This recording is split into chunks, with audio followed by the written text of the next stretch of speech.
যে একজন আরেকজনের প্রতি আন্তরিক থাকবেন। হয়তো দুজনেরই বাধ্যবাধকতা তো অবশ্যই আছে এবং সেখানে অনেক বিষয় মিল হবে, অনেক বিষয়ে মিল হবে না। এটা বুঝার পরেও দুইজন যদি দুইজনের প্রতি এক ধরনের যেটা বলছিলাম আন্তরিকতা থাকে, তাহলে আমি বলবো যে এই সাক্ষাৎটা সফল হয়েছে। ভারত এতদিন পর্যন্ত ৭.৫ মাস পর্যন্ত আমাদের প্রধান উপদেষ্টার সাথে দেখা করে নাই, অথবা এবং এবং বোধহয় একবার বোধহয় ওনাদের ফোন আলাপ হয়েছিল এবং সেটাই ব্যাস। আরেকটা জিনিস দেখেন যে আজকে কিন্তু শেখ হাসিনা যদি আজকে ফেরত আসতো, ধরেনই ৭.৫ মাস, তাহলে তো মোদির সাথে সাথেই শেখ হাসিনার সাথে দেখা করতো। আমাদের প্রধান উপদেষ্টা ভারতের ক্যান্ডিডেট নন, ভারতের মনোনীত প্রার্থী নন, বরং সেই জন্য ভারতের জন্য তিনি ইন এ ওয়ে চক্ষুশূল ছিলেন। সেখান থেকে তার সাথে যে মিটিংটা হয়েছে, এটা বাংলাদেশের জন্য, বাংলাদেশের বিপ্লবের জন্য বা অভ্যুত্থানের জন্য একটা বড় বিজয় বলতে পারে। আমি এটা মনে করি যে কোনো দেশের ভিতরে আপনার এই ধরনের ঘটনায় দুই ধরনের মতামত থাকে। একটা মতামত থাকে হচ্ছে যে আপনার কূটনৈতিক সংযোগের পক্ষে, আরেকটা থাকে হচ্ছে যুদ্ধ বিগ্রহের পক্ষে বা তাকে ঝামেলা দেওয়ার পক্ষে। একটা থাকে রক্ষণশীল, একটা থাকে অপেক্ষাকৃত উদারপন্থী। আমি কিন্তু মানে দিল্লির ক্ষেত্রে বলবো অপেক্ষাকৃত।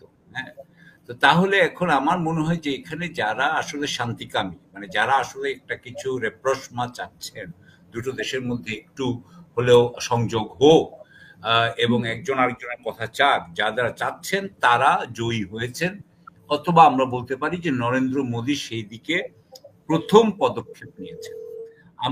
আমার একটা ব্যক্তিগত মতামত হচ্ছে, আমার অভিজ্ঞতার মাধ্যমে, যে একটা মিটিং দিয়ে আসলে কিছুই বোঝা যায় না, বিশেষ করে এই ধরনের অবস্থায় যখন আমাদের সম্পর্কটা একটা বিশাল পরিবর্তন হয়ে গেছে। দুই দেশের সরকার এক ধরনের, মানে দিল্লি অন্তত ঢাকার প্রতি বিরোধী ভাবাপন্ন। সেই অবস্থায় হ্যাঁ, আপনি যেভাবে আপনার অনুষ্ঠানের কথা বলেছেন যে বরফ গলতে শুরু করেছে, প্রথম পদক্ষেপ হয়েছে, একজন আরেকজনের কথা শুনেছেন। আমার মনে হয় যে এখানে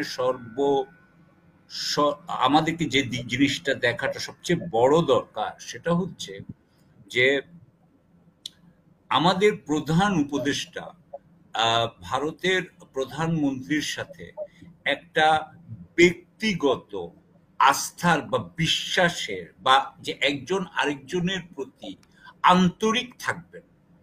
হয়তো দুজনেরই বাধ্যবাধকতা তো অবশ্যই আছে এবং সেখানে অনেক বিষয় মিল হবে, অনেক বিষয়ে মিল হবে না। এটা বুঝার পরেও দুইজন যদি দুইজনের প্রতি এক ধরনের যেটা বলছিলাম আন্তরিকতা থাকে, তাহলে আমি বলবো যে এই সাক্ষাৎটা সফল হয়েছে। কারণ আমি এই এই একটা মিটিং এর মাধ্যমে কোনো কিছুই অর্জনের চিন্তা আমরা কেউই করি নাই। আমরা জানি যে সবাই একদম কুমড়োর মতো আমাদের মানে ভারতের আমরা যদি গণমাধ্যমের একটা বিরাট অংশ দেখি, তারা তো সারাক্ষণ বাংলাদেশের উপরে এবং বাংলাদেশকে আপনার ডেমোনাইজিং এর মধ্যে, তাকে শয়তান বানানোর মধ্যে, তাকে তাকে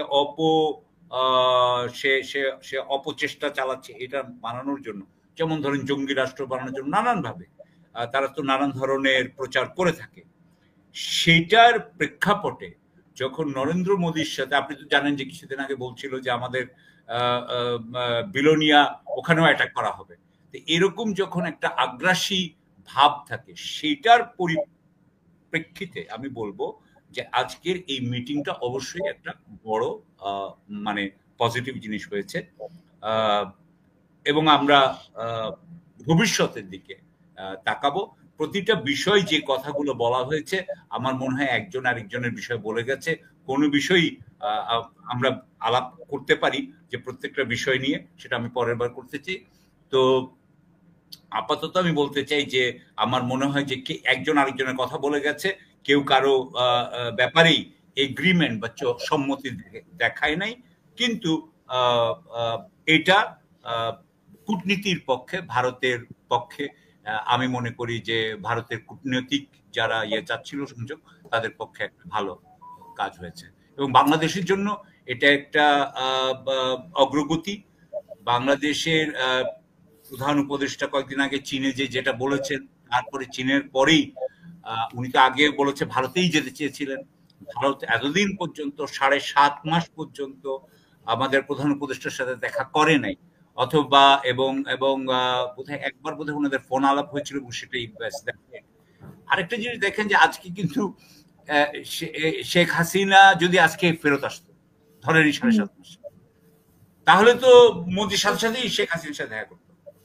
বা আজকে যদি অন্য কেউ যদি আসতো, ধরেন ৭.৫ মাসে, ধরেন কথার কথা যে হয়তো বা ধরেন, এবং অনেক অনেক চেষ্টার পরে এই বৈঠকটা হয়েছে বাংলাদেশের পক্ষ থেকে, তারা চাননি তো। হ্যাঁ হ্যাঁ হ্যাঁ, এক্স্যাক্টলি।